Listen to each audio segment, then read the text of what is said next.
प्यारे भैया बहन, आपका दिन मंगलमय हो। आज हम लोग पढ़ेंगे चैप्टर 7 शिल्प एवं उद्योग, और उसका आज का पॉइंट होगा लौह उद्योग का पतन। देखिए, टीपू सुल्तान का आप नाम सुने होइएगा। टीपू सुल्तान की तलवार भारत के इतिहास में सबसे प्रसिद्ध रही है। टीपू की तलवार एक खास होने का प्रमुख कारण भी रहा है कि इस तलवार की जो धार थी वह इतनी सख्त और पैनी थी कि वह दुश्मन के लोहे के कवच को भी आसानी से काट सकती थी। इस तलवार में यह गुण कार्बन की अत्यधिक मात्रा वाली ऊर्ज नामक स्टील के कारण था। ऊर्ज स्टील की तलवारों की धार बहुत पैनी होती थी। ऊर्ज शब्द जो है कन्नड़ शब्द उक्कू, तेलुगु शब्द हुक्कू और तमिल और मलयालम शब्द उर्कू, जिन सबका मतलब जो है स्टील है, का ही अंग्रेजी रूप है। ऊर्ज स्टील पूरे दक्षिण भारत में बनाया जाता था। 1800 ईस्वी में मैसूर की यात्रा करने वाले फ्रांसिस बुकानन ने यह वर्णन किया है कि मैसूर की सैकड़ों प्रगलन भट्टियाँ, यानी जो लोहे को गलाने वाली भट्टी है उसको प्रगलन भट्टी भी कहते हैं, भट्टियाँ ऊर्ज स्टील किस प्रकार बनाया जाता था, यानी प्रगलन भट्टियों में ऊर्ज कैसे बनाया जाता था, इसका वर्णन उसमें मिलता है।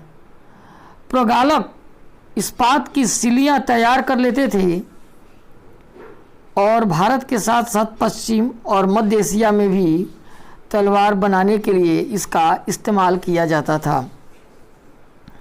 भारतीय ऊर्ज स्टील ने यूरोपीय वैज्ञानिकों को बहुत आकर्षित किया। विश्वविख्यात वैज्ञानिक और बिजली और चुंबकत्व का आविष्कार करने वाले माइकल फैराडे ने वाणिज्य ऊर्ज स्टील का अध्ययन किया। दक्षिण भारत में इतनी प्रचलित ऊर्ज स्टील निर्माण की प्रक्रिया 19वीं शताब्दी के मध्य तक पूरी तरह समाप्त हो गई थी। इसका क्या कारण रहा? भारत पर अंग्रेजों का विजय, भारतीय नवाब और राजाओं की पराजय के साथ ही तलवार और हथियार उद्योग का समाप्त हो जाना। जब से यहाँ अंग्रेज आए सभी नवाब और राजाओं को पराजित कर दिए और भारतीय जो प्रगलन या ऊर्ज की कारखाने थे उसको समाप्त कर दिए। भारतीय कारीगरों द्वारा बनाए गए लोहे और इस्पात का स्थान अब इंग्लैंड से आए लोहे और इस्पात ने ले लिया था। अब इंग्लैंड से लोहा और इस्पात आता था, उसका स्थान भारत में हो गया और भारत के लोहे और इस्पात का स्थान समाप्त हो गया। अब है भट्टियों का उजड़ना। भट्टी कहते हैं जहाँ लोहे को गला करके तरह तरह की चीज़ें बनाई जाती है, उसी को भट्टी कहा जाता है। ऊर्ज स्टील उत्पादन के लिए लोहा के परिशोधन की अत्यधिक परिष्कृत तकनीकी थी। भारत में 19वीं शताब्दी के अंत तक लोहे का गलाना एक सामान्य गतिविधि थी। अगर देखा जाए विशेषकर बिहार और मध्य भारत के लगभग प्रत्येक जिला में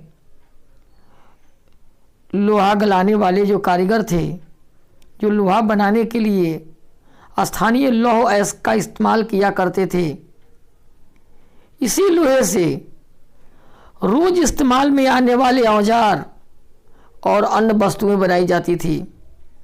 अधिकांश भट्टी मिट्टी और धूप में सुखाई गई ईंटों से बना होती थी। लोहे गलाने का काम पुरुष किया करते थे, जबकि महिलाएं धौकनी चलाती थी। धौकनी एक हवा देने वाला यंत्र है। जब आग को ज़्यादा प्रज्वलित करना होता है तो उस पर हवा दिया जाता है, उसी धौकनी से हवा दिया जाता है, उसी को धौकनी कहा जाता है। कोयले को लगातार दहकाने के लिए, कोयले को लगातार जलाने के लिए धौकनी से हवा फैलाई जाती है। 19वीं सदी के अंत तक आते आते लोहे के गलाने का हुनर समाप्त हो गया।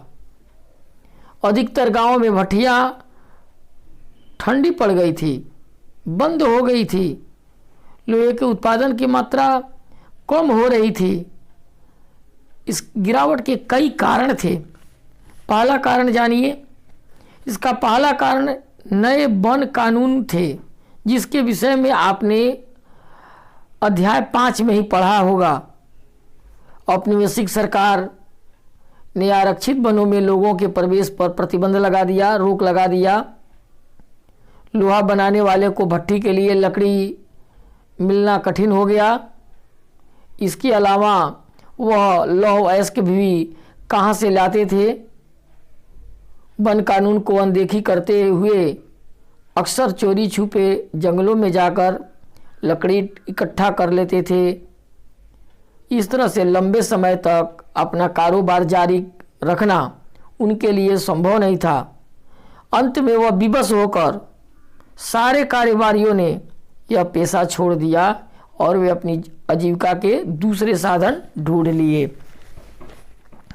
दूसरा कारण है, कुछ क्षेत्रों में यद्यपि जंगल में आने जाने पर प्रतिबंध नहीं था, कुछ जगह ऐसे थे जहां पर कोई प्रतिबंध नहीं लगा हुआ था, किंतु लोहा गलाने वाले को अपने प्रत्येक भट्ठी के लिए वन विभाग को बहुत सारे टैक्स अदा करने होते थे। इससे उसका मुनाफा नाम मात्र का रह जाता था। इसके कारण वह काम बंद हो गया। तीसरा कारण था, 19वीं सदी के अंत तक ब्रिटेन से लोहे और इस्पात का आयात होना था।